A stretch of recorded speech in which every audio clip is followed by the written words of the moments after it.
Isang araw biglang kumalat ang balita na may lumang aklat na ayon sa CIA ay masyadong delikado para makita ng publiko dahil naglalarawan ito ng mismong katapusan ng mundo. 6 na dekada itong nakatago. 57 na pahina lang ang pinakawalan at pati iyon ay sanitized pa. Pero ano ba ang laman ng The Adam and Eve Story ni Dr. Chan Thomas? At bakit handang itago ng mga ahente ng gobyerno ang karamihan nito? Sa iisang hinga, ipapakita ng librong ito ang biglaang pag-ikot ng buong crust ng daigdig, isang pole shift na kaya raw burahin ng sibilisasyon, magpasirit ng 2 milyang taas na alon at magpalitaw ng mga bagyong kasing lakas ng supersonic jet. Hindi ito movie pitch. Ito ang detalyadong senaryo kung paanong sa loob lang ng ilang oras magiging disyerto ang tropiko at magiging nagyayelong impyerno ang kasalukuyang mga lungsod. Ayon kay Thomas, paulit-ulit nang nagaganap ang ganitong cataclysm, nagwawalis sa halos lahat ng buhay at paulit-ulit din tayong nagsisimula muli. Kaya raw tayo na ang pang-6 na advanced civilization na nag-evolve dito sa Earth. Bumuo si Thomas ng kwento na nakasandig sa mas luma pang ideya ni Charles Hapgood noong 1958.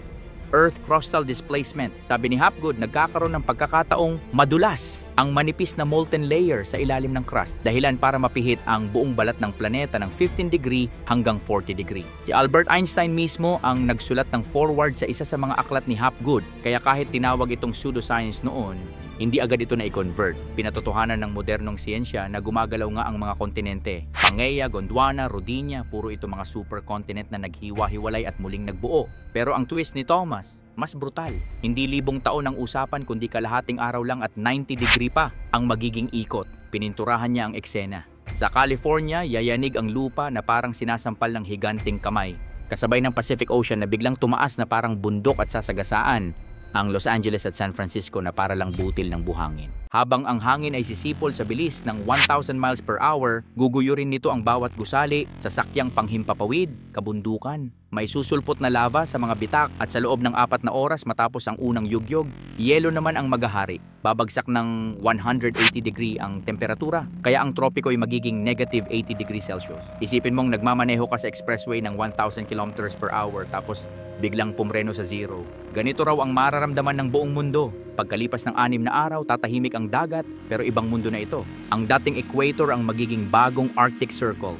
Ang Bay of Bengal, North Pole, ang Pacific sa tapat ng Peru, South Pole. Sa mapa ni Thomas, lulubog ang New York, Chicago, Dallas, Boston, at kahit ang Maynila sa Pilipinas dahil sa global na pagtaas ng tubig at putik na dala ng mega tsunami. Ang Greenland at Antarctica na may gagalaw patungong mas maiinit na lugar at tuluyan ng matutunaw, habang ang dating Sahara ay huhugasan ng karagatan. Kung tutuusin, hindi lang si Thomas ang nagmungkahi na cyclical ang pandaigdigang sakuna. Halos lahat ng kultura may bersyon ng malaking baha. Si Noah sa Genesis, si Manu sa Hindu myth, si Nu sa Hawaii, pati ang mga alamat ng Maya, Sumerian kahit sa kanlurang Asya, lahat nagkukwento ng tubig na lumamon sa daigdig. Para kay Thomas, patunay ito na nangyari na nga ang pole shift noong 11,500 BC, 18,500 BC, 29,000 BC, at 43,800 BC.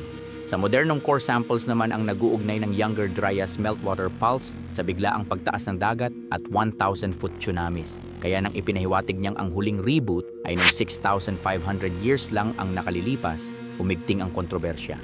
Isang pangkat sa China, ang archaeological team ng Xia Dynasty, ang nakakita ng ebidensya ng malaking baha noong 1920 BC, mas bago kaysa Younger Dryas pero tugma sa timeline ni Thomas. Mas nalalantad pa ang posibleng sakuna kapag inusisa natin ang Eye of the Sahara o Richat structure sa Mauritania. Para sa ilan, ito ang alamat na Atlantis, serye ng konsentrikong singsing at kanal na akmang-akma sa paglalarawan ni Plato. Kapag pinagmasdan mula sa satellite, kitang-kita ang malatatak ng daluyong. Mga ripple na 15 meters hanggang 50 meters ang taas na parang iniskulpto ng dambuhalang alon. Wala ritong dagat ngayon, pero bakit may tsunami fingerprints? Sabi ng mga geologists na nakapanayam, maaaring resulta ito ng matinding pagdaloy ng tubig, isa pang pahiwatig ng biglaang pagbabago sa axis ng Earth. Dumako naman tayo sa Pacific. Ginawa ni Augustus Le Plongeon at James Churchward ang teoryang Mu, isang malawak na kontinenteng lumubog 11,500 years na ang nakalipas. Sa ilalim ng dagat sa Yonaguni, Japan, may misteryosong monument na hugis piramide na tila inukit ng tao. Sa Micronesia, ang Nan Madol ay binubuo ng 230 million kilograms basalt na parang floating Venice. sa disyerto ng dagat. Paanong nagawa ito ng mga taong walang crane?